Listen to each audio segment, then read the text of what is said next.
Assalamualaikum warahmatullahi wabarakatuh. Waalaikumsalam warahmatullahi wabarakatuh. Saya Nina Martini dari SMP Negeri 5 Tuban, peserta pendidikan calon guru penggerak angkatan 5. Dalam kesempatan yang berbahagia ini, saya akan belajar tentang bagaimana mengambil keputusan yang berlandaskan nilai-nilai kebajikan dengan Bapak Kepala Sekolah saya, yaitu Bapak Muhammad Budi Santoso. Nah, perlu saya sampaikan bahwa beliaunya ini adalah Bapak Kepala Sekolah baru yang per tanggal 14 Oktober 2022 ini mengemban amanah di SMP Negeri 5 Tuban. Monggo Pak Budi untuk memperkenalkan diri. Terima kasih. Assalamualaikum warahmatullahi wabarakatuh. Waalaikumsalam warahmatullahi wabarakatuh. Salam sejahtera bagi kita semuanya. Alhamdulillah, saya perkenalkan diri. Nama saya Muhammad Budi Santoso. Saya menjadi kepala sekolah di SMP Negeri 5 ini terhitung mulai tanggal 14 Oktober tahun 2022. Jadi secara real kami melaksanakan tugas di SMP Negeri 5, dan saya selaku kepala sekolah yang baru, saya juga ingin membantu bertukar pikiran, berkolaborasi, saling asah-asuh dengan Ibu Nina yang merupakan calon guru penggerak ya. Dan untuk itu kami atau saya selaku kepala sekolah siap untuk mendampingi beliau, dan mudah-mudahan selama pendampingan ini nanti kita bisa memberikan informasi ataupun saya sendiri mendapatkan informasi dari beliaunya gitu. Jadi tidak ada yang namanya istilahnya stagnan ya. Kita berpikir itu proses. Jadi kita berpikir itu secara holistik.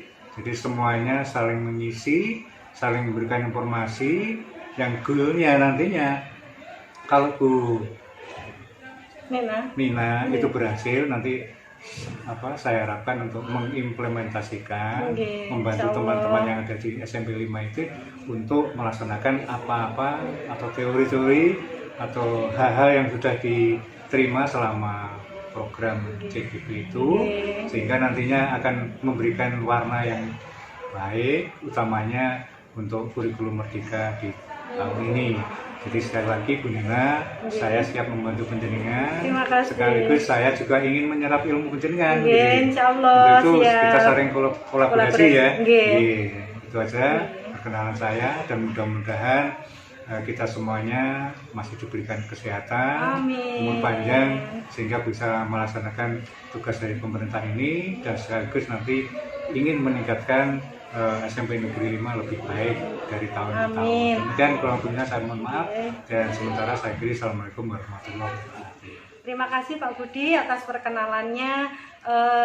Perlu diketahui bersama bahwa Pak Budi ini adalah Bapak Kepala Sekolah yang sudah mengemban amanah selama 12 tahun menjadi kepala sekolah, sehingga saya hari ini belajar bagaimana mengambil keputusan yang berlandaskan nilai-nilai kebajikan yang ada di lingkungan kita. Selanjutnya kita mulai Pak Budi untuk wawancara hari ini. Yang pertama ini Pak Budi, bagaimana Pak Budi dapat mengidentifikasi kasus-kasus yang merupakan dilema etika maupun bujukan moral yang ada selama Pak Budi menjadi seorang pemimpin di lingkungan sekolah. Terima kasih. Sebelum menjawab ke sana, saya jelaskan dulu tugas kepala sekolah ya. Ada, kalau sekarang tugas kepala sekolah sebagai satu manajerial. Nah, manajerial itu mampu untuk mengelola semua yang ada di sekolah, baik manusianya, Bapak Ibu guru, keuangan, dan ada hubungannya dengan semua kebijakan yang ada di sekolah. Yang kedua, mampu untuk meningkatkan potensi yang ada di sekolah melalui kewirausahaan. Yang berikutnya sebagai supervisor pendidikan. Nah, pertanyaan yang Bu Nina tadi tanyakan, jadi kepala sekolah memang banyak tantangannya.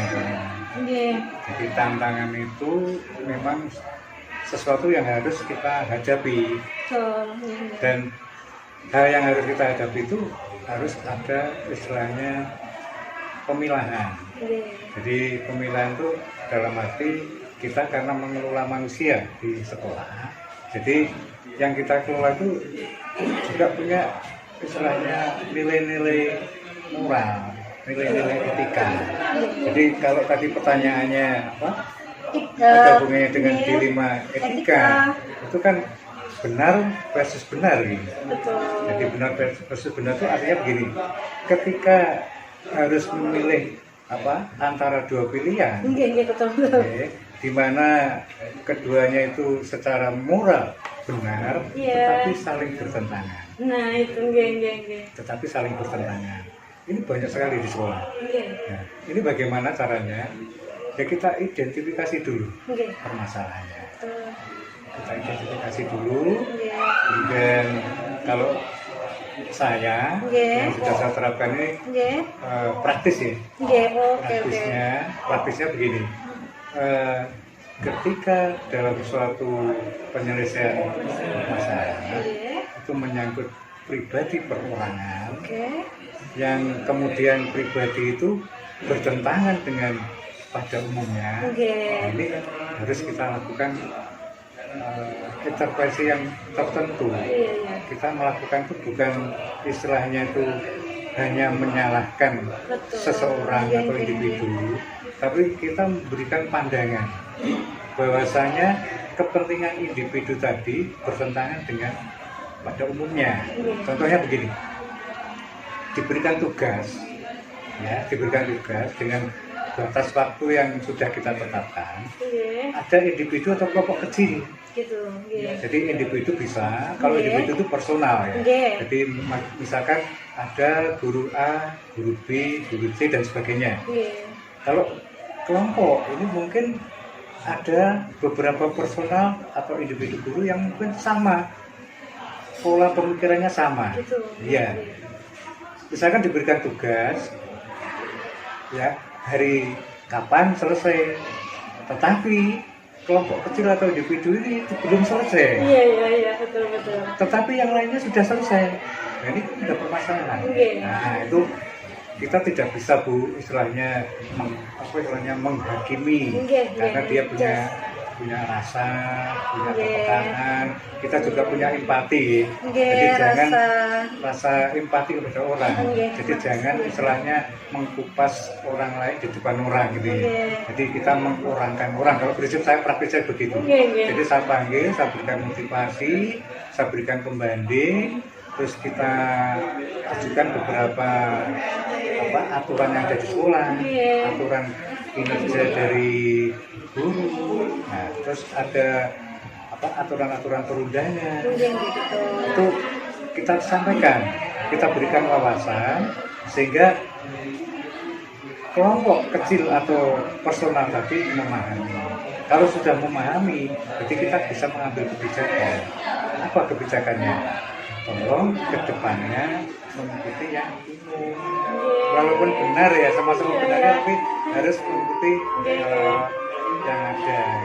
Itu Bu, jadi kita identifikasi permasalahannya, kemudian kita tunjukkan rule aturannya, baik aturan kedinasan yang ada di sekolah itu, misalkan tata tertib dan sebagainya, perilaku kinerja seorang guru, kemudian undang-undangnya, mungkin permennya, mungkin PP-nya, itu kita sampaikan itu sebagai dasar untuk kita melangkah, sehingga orang itu tahu dari apa yang belum tahu, paham dari yang belum paham. Itu sementara itu. Luar biasa sekali Pak Budi. Saya jadi banyak tahu ini bagaimana sebagai seorang kepala sekolah itu mengidentifikasi kasus-kasus, apakah itu dilema etika atau bujukan moral. Tentunya yang disampaikan Pak Budi tadi saya jadi tercerahkan ini ya, dimana mengidentifikasi itu sesuai dengan tugas sebagai seorang kepala sekolah manajerial, kemudian potensi meningkatkan potensi sekolah, dan tentunya ada nilai-nilai norma yang berlaku. Pak Budi telah menyampaikan bagaimana menangani permasalahan, apakah itu dilema etika ataukah rujukan moral, itu tentunya dengan kebijakan-kebijakan yang bersifat praktis, ya Pak Budi. Nah ini Pak Budi, berkaitan dengan pengambilannya keputusan yang sudah pernah Pak Budi lakukan terhadap kasus-kasus di mana ada dua kepentingan yang disampaikan Pak Budi tadi, nggih, yang sama-sama benar atau sama-sama mengandung nilai kebajikan. Jadi selama ini bagaimana Pak Budi menjalankan itu? Nggih, saya tambahkan nggih, kalau yang bujukan apa tadi moral, itu ada hubungannya dengan benar dan salah. Nggih, leres. Ada benar dan salah. Nggih, Pak Budi. Itu ketika saya melihat ada sesuatu yang ada nilai kebenaran atau nilai yang salah, maka saya harus berpikir, saya harus bisa menentukan kebijakan yang pas untuk menghadapi itu. Gitu. Jadi biar keputusan yang saya ambil itu tetap kita laksanakan dan harus berbasis pada rule of the game-nya. Jadi pada perundang-undangan yang keputusan yang saya lakukan ini harus ada yang mendasari, Bu. Jadi kita melakukan kebijakan yang muaranya adalah untuk kepentingan bersama. Gitu nggih Pak Budi, kebijakan untuk kepentingan orang banyak bersama, ya. Iya, kepentingan orang banyak yang ada kemaslahataannya. Jadi ini yang dimaksudkan kemaslahatan itu kan nilai-nilai kebajikan yang sudah tertanamkan di betul, sekolah itu. Iya, nilai-nilai yang ada di sekolah itu. Artinya apa? Misalkan kita kan sekarang kan profil pelajar Pancasila dan 6 dimensi itu. Nah, di situ ada dimensi yang paling dasar, nilai akhlak. Iya, nilai akhlaknya, terus gotong royongnya, mandirinya, kritis, berkebinekaan global. Berkebinekaan itu yang menyangkut tadi ada perbedaan individu yang harus diintegrasikan untuk kepentingan bersama, gitu loh. Walaupun itu benar, tapi belum tentu untuk bersama-sama itu juga benar, gitu loh. Yang kedua, kita harus menjunjung tinggi prinsip nilai yang ada di lingkungan sekolah. Gitu, ya ini ada hubungannya dengan nilai-nilai karakter, nilai-nilai karakter yang harus kita kembangkan. Kalau dulu ada 18 karakter, sekarang sudah diwujudkan menjadi 6 dimensi profil pelajar Pancasila.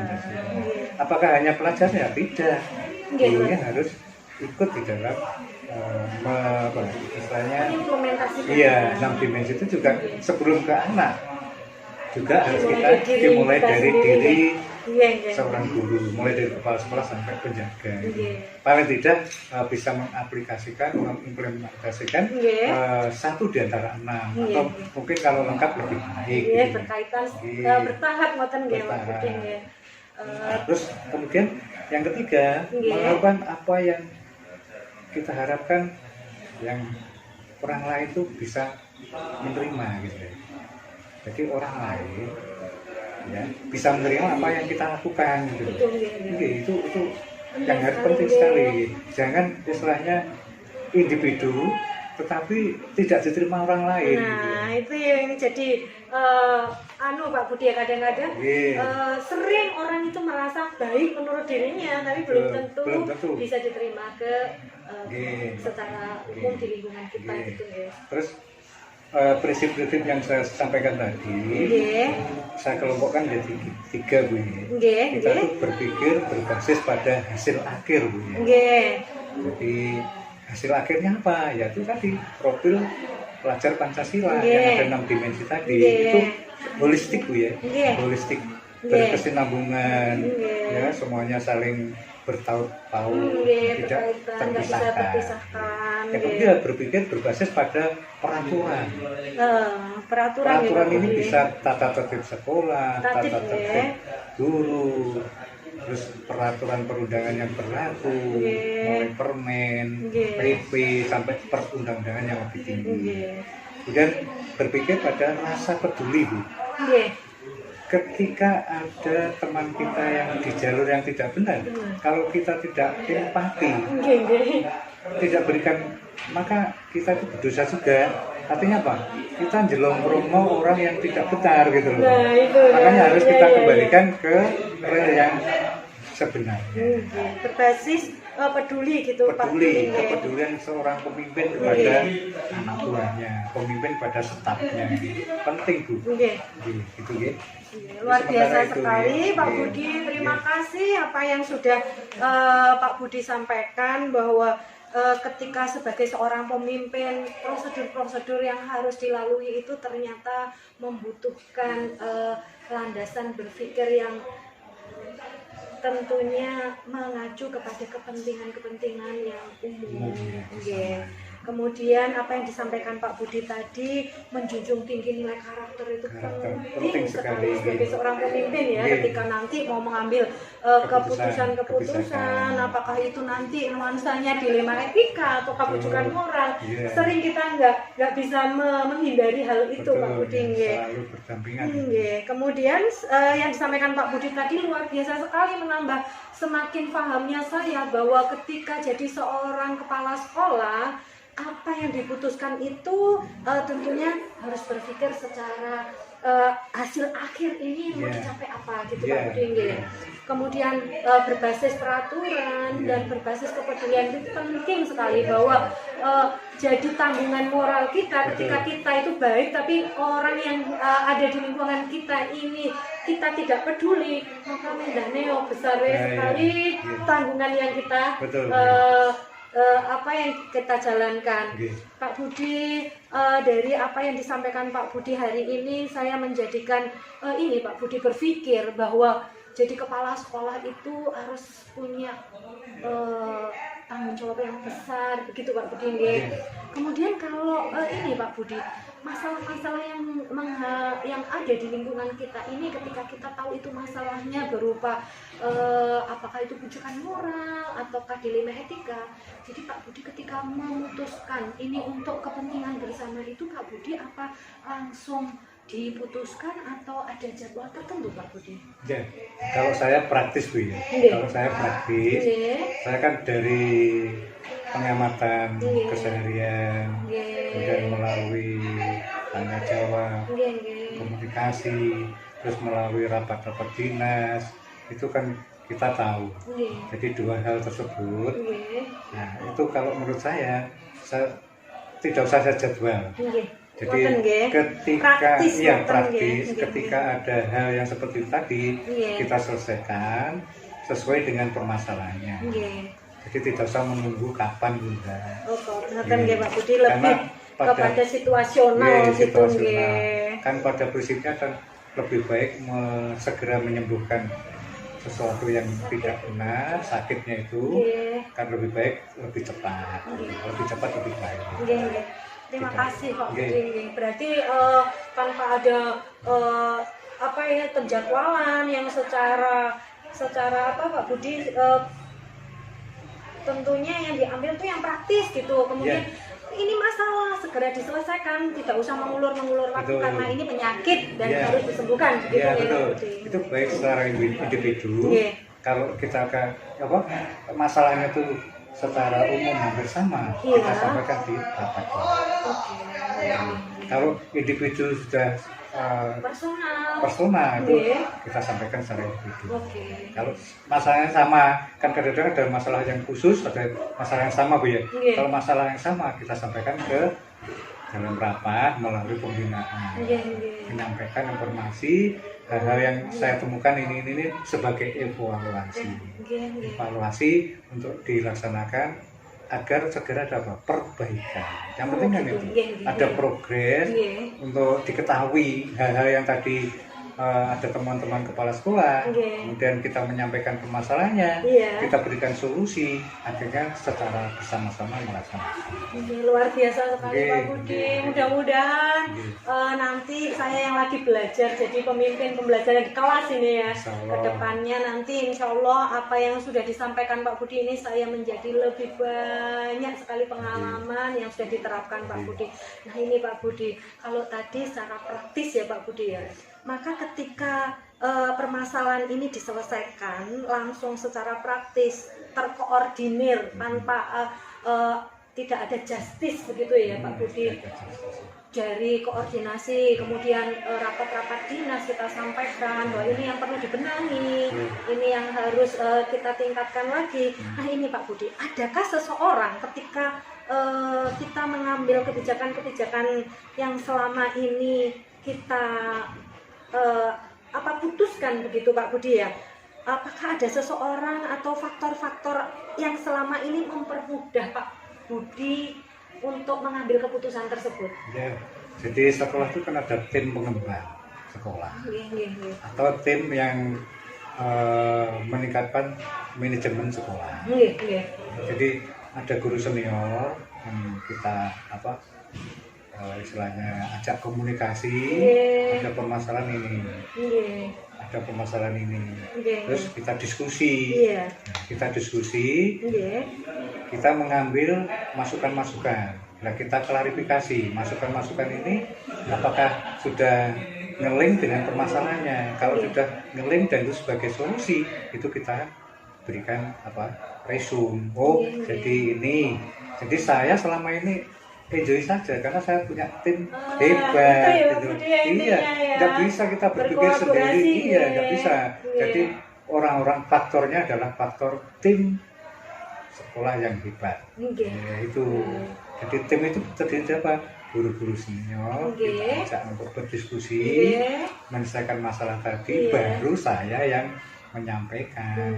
Bukan kepala sekolah sendiri yang harus berpikir, enggak. Jadi kepala sekolah itu bisa menampung, bisa memberikan masukan, kemudian yang tetap kebijakan terakhir itu tetap kepala sekolah. Itu didasarkan apa tadi? Didasarkan pada kepentingan bersama yang umum, kemudian didasarkan pada rule hakimnya, jadi aturan-aturan dan sebagainya tadi, terus care, kita empati juga. Jadi jangan sampai kita tuh menjustis bahwa orang ini salah di hadapanmu. Kalau itu personal nggak apa-apa, melalui klinikal, proses klinikal kita berhadapan secara individu, permasalahannya apa? Di sini banyak seperti itu, seperti itu. Jadi istilahnya kita tuh mengungkap sesuatu tapi tidak membuat aib orang itu ketahuan orang. Luar biasa gitu. Terima kasih Pak Budi. Barokallah sekali amin. Jadi Bu Nina hari ini belajar tentang bagaimana memutuskan mengambil sebuah keputusan yang berlandaskan nilai-nilai kebajikan. Apa yang sudah disampaikan Pak Budi, mudah-mudahan saya bisa belajar banyak dari praktik-praktik baik yang disampaikan Pak Budi. Terima kasih Pak Budi atas kesempatan belajar hari ini. Mudah-mudahan nanti kedepannya Pak Budi tetap bisa memberikan yang terbaik bagi saya sebagai anak buahnya ini ya, untuk belajar nilai-nilai, menerapkan nilai-nilai. Kita sama-sama belajar Bu. Terima kasih, jadi tidak ada orang yang istilahnya pintar dengan sendirinya. Kita dengan siapapun itu kita prinsipnya itu ya take and give. Jadi sekecil apapun itu masukan itu harus tetap kita cerna. Nah kemudian kebijakan terakhir tetap pada kepala sekolah selaku manajer yang ada di sekolah, pemimpin yang ada di sekolah. Terima kasih Pak Budi atas waktunya, kemudian sharing-sharing hari ini membuka luas wawasan bagi saya bagaimana nanti ke depannya sebagai seorang pemimpin harus menerapkan nilai-nilai kebajikan, kemudian bagaimana memutuskan untuk kepentingan orang banyak. Terima kasih. Sama-sama Bu. Demikian apa yang sudah disampaikan Pak Budi dari wawancara tentang pengambilan keputusan berbasis nilai-nilai kebajikan. Terima kasih, salam dan bahagia. Wassalamualaikum warahmatullahi wabarakatuh.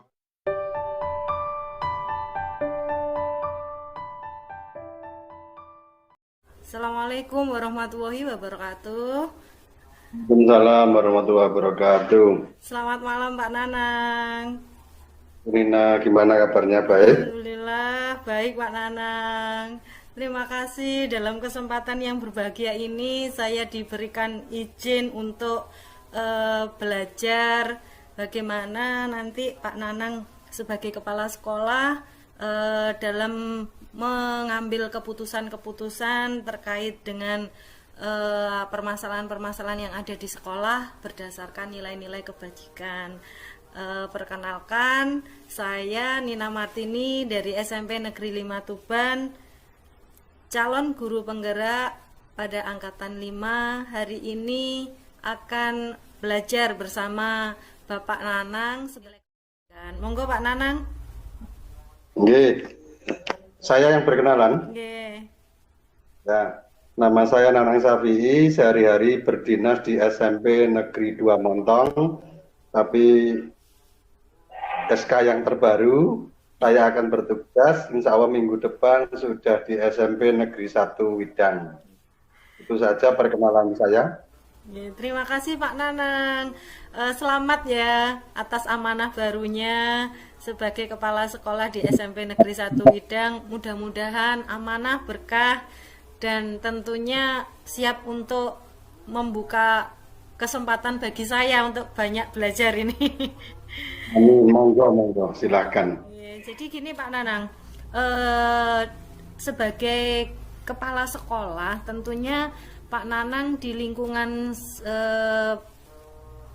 tempat menjalankan tugas ini banyak sekali ya kasus-kasus yang tiap hari istilahnya tidak bisa dihindari. Apakah itu kasus-kasus yang terkait dengan dilema etika ataukah bujukan-bujukan moral. Nah, pengalaman Pak Nanang selama menjadi kepala sekolah, bagaimana sih Pak Nanang mengidentifikasi kasus-kasus seperti itu Pak Nanang? Terima kasih Bu Nina. Kalau kaitannya dengan dilema etika, itu saya hanya melihat bahwa faktor itu faktor yang bisa dirasakan atas ini sungkan atau tidak. Maksudnya kepantasan yang bisa saya lihat. Tetapi kalau kaitannya dengan bujukan moral, saya melihatnya apakah masalah ini benar atau salah. Itu yang saya pahami seperti itu. Jadi kalau etika itu lebih pada rasa ini pantas dan patut atau tidak, tapi itu salah dan benar. Itu. Iya Pak Nanang. Selama menjadi kepala sekolah di Montong kemarin, tentunya Pak Nanang dalam mengambil keputusan di SMP Negeri 2 Montong ya Pak Nanang ya. Bagaimana ini Pak Nanang melihat ada dua kepentingan yang sama-sama besar, sama-sama mengandung nilai kebenaran, sama-sama benarnya. Nah, ini pengalaman Pak Nanang selama di SMP Negeri Montong itu gimana Pak Nanang? Yang kaitannya dengan dilema etika itu biasanya dalam penerapan aturan Bu Nina. Jadi misalnya seorang guru itu harus datang tepat waktu, terus menggunakan atribut, ada nama, ada korpri, ada ID card yang harus terpasang seperti itu. Untuk ASN tentu harus itu. Tetapi kalau hanya mengedepankan aturan saja ketika kita berhadapan dengan orang yang secara usia lebih senior dan sudah terbiasa tidak memakai atribut, datangnya juga tidak tepat waktu, itu dilema etikanya sangat luar biasa. Maka yang saya kedepankan adalah komunikasi. Jadi pendekatan komunikasi dan personal, bukan pendekatan kedinasan. Jadi itu yang saya kedepankan terkait dengan dilema etika. Yang bujukan moral, alhamdulillah sampai hari ini ketika saya menjabat kepala sekolah di SMP 2 Montong kok belum belum pernah menemui yang bujukan moral. Ya mungkin karena Oh, sekolahnya kecil, iya iya. sekolah kecil, terus letaknya juga di tengah hutan, maka faktor-faktor godaan moral seperti itu eh, relatif bisa dikatakan zero masalah, Oh gitu nggih. belum ya. Contoh kasus misalnya begini, kalau saya dulu sebelum jadi kepala sekolah, biasanya rekanan itu menawarkan ABCD kan gitu. Iya iya. Nah itu nggak temukan, saya nggak temukan itu. Oke. Terus ketika ada dapat dak, saya juga pernah dapat dak juga tidak ada masalah. Misalnya harus harus memberi fee sekian atau apa, alhamdulillah kami tidak pernah melakukan. Jadi kalau ditanya bujukan moral, bukan saya menghindar, tapi memang belum belum menemukan karena mungkin ya tadi itu letak sekolah, faktor geografis dan kemarin kan pandemi juga. Oh nggih nggih. Itu saja. Oh iya Pak Nanang, jadi selama di SMP Negeri 2 Montong ini berarti lebih banyak menemukan kasus-kasus yang hanya dilema etika begitu nggih Pak Nanang. Ya, Sementara betul. untuk kasus bujukan moral karena selama Pak Nanang menjabat di SMP Negeri 2 Montong hampir sama sekali tidak pernah menemukan begitu Pak Nanang nggih. Alhamdulillah Oke, tidak, belum, ya alhamdulillah. belum. Iya. Kalau tidak saya akan khawatir, belum. Dan insya Allah mudah-mudahan juga tidak Jangan. pernah terjadi. Iya iya iya. Iya. Oke oke Pak Nanang. Nah Pak Nanang, ketika Pak Nanang melihat tidak ada bujukan moral pada kasus-kasus yang dihadapi, tapi lebih cenderung ke dilema etika. Nah langkah-langkah atau prosedur apa sih Pak Nanang yang bisa Pak Nanang lakukan selama ini? Tadi seperti yang disampaikan, misalkan seperti apa guru yang sudah senior tetapi yang sepele saja atribut-atributnya tidak pernah digunakan, datang terlambat. Nah, itu sebetulnya menjadikan sesuatu yang antara benar dan benar tetapi harus harus di itu ya Pak Nanang diambil keputusan bagaimana anak buah sebagai kepala sekolah ini Gitu. harus Ya. mengingatkan ya, langkah-langkahnya yang istilah langkah-langkah yang apa ya Pak Nanang yang jitu gitu yang selama ini Pak Nanang lakukan apa ya? Ya tadi seperti yang saya sampaikan pendekatannya adalah pendekatan personal, mengedepankan komunikasi daripada pendekatan kedinasan. Itu yang pertama. Yang kedua, saya tidak jemu-jemunya menjadi role model. Oh, Jadi luar saya biasa. dulu, Nggih, nggih. jadi saya hampir belum pernah tidak memakai atribut, kecuali kalau olahraga. Nggih. Atau ya itu mesti saya nggak mungkin pakai korpri dan lain sebagainya. Iya, iya. Jadi masalah untuk malahan kan gitu. Jadi setiap hari saya selalu memakai atribut-atribut itu secara lengkap. Terus saya datang, alhamdulillah selama hampir 3 tahun kurang 2 bulan itu, saya selalu datang lebih awal dibanding Bapak Ibu guru dan sudah Subhanallah. Nggih. berada di depan walaupun jarak rumah saya paling jauh. Ya, jadi saya memberi contoh, jadi teladan. Nggih, nggih. Memang kalau ditanya apakah itu efektif, ya 50-50 sebenarnya efektif. Karena apa? Ketika orang itu sudah tidak tergerak untuk berubah, ya memang sulit. Gitu. Tetapi setidaknya orang yang bisa, yang dulunya tidak pernah memakai atribut, datang terlambat, semakin sedikit jumlahnya. Jumlahnya semakin Oh, sedikit. Walaupun subhanallah, luar biasa sekali Pak Nanang ya. Jadi selama ini Pak Nanang berusaha menjadi role model, kemudian pendekatan-pendekatan yang digunakan adalah pendekatan personal begitu Pak Nanang ya. Mudah-mudahan saya bisa jadi apa ya Pak Nanang, paling tidak di pemimpin pembelajaran di kelas saya bisa menyontoh Pak Nanang bahwa perubahan itu diawali dari diri kita sendiri begitu Pak Nanang ya, untuk menggerakkan lingkungan kita. Wah, luar biasa sekali Pak Nanang. Satu hal yang saya mau tambahkan tadi, Nggih, di saya kan tiap hari Senin habis upacara mesti ada briefing. nggih. Nah, terus tiap bulan ada rapat dinas itu pasti. Oh, nggih, nggih. Jadi itu yang saya gunakan secara kedinasan itu saya sampaikan, tolong kedisiplinan, kedisiplinan, kedisiplinan. Oke. Karena tugas saya kan mengingatkan. Iya, iya. Kalau saya pendekatannya punishment atau hukuman, maka saya khawatir suasana sekolah malah Kondusif. nggak kondusif. Iya. Ya, saya malah menjadi musuh mereka. Iya, iya, iya. Lebih baik saya merangkul daripada memukul kan gitu aja. Nggih, nggih.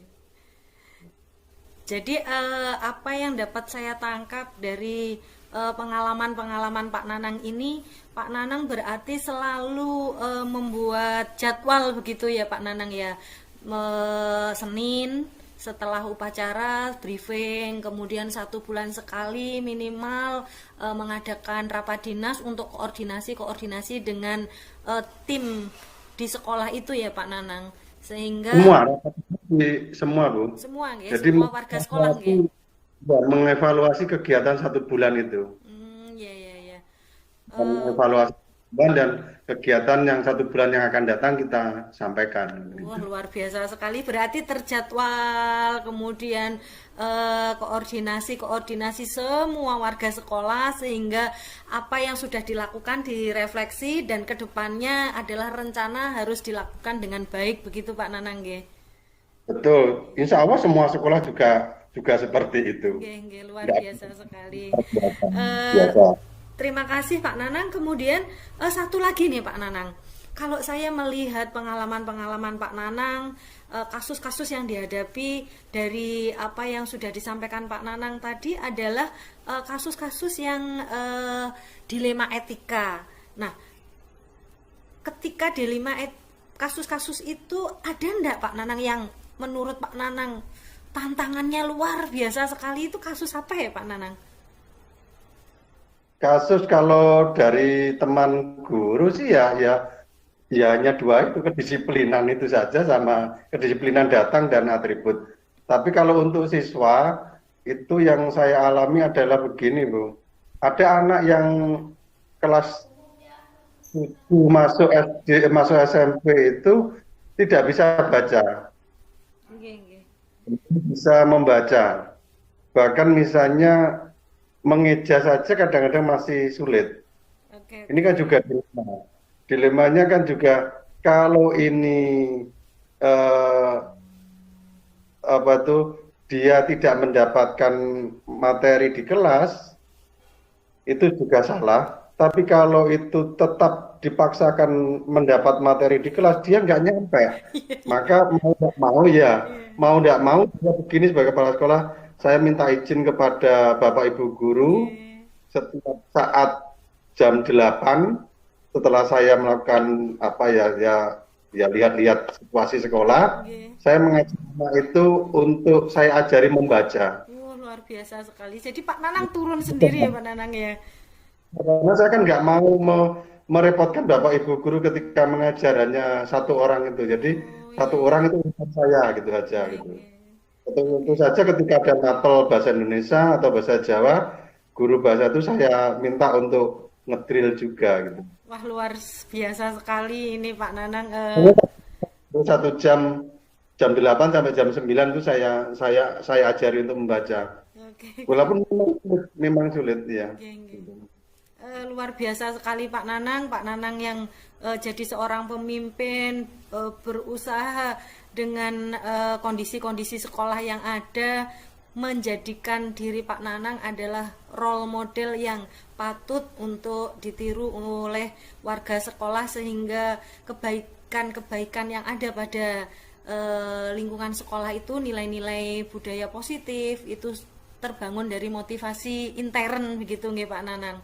Satu lagi Pak Nanang, ketika menghadapi permasalahan pengambilan keputusan dalam kasus-kasus dilema etika tersebut, apakah ada seseorang di lembaganya Pak Nanang yang membantu Pak Nanang begitu ketika mengambil keputusan itu? Saya selalu kan ada tim TPMPS. Oke.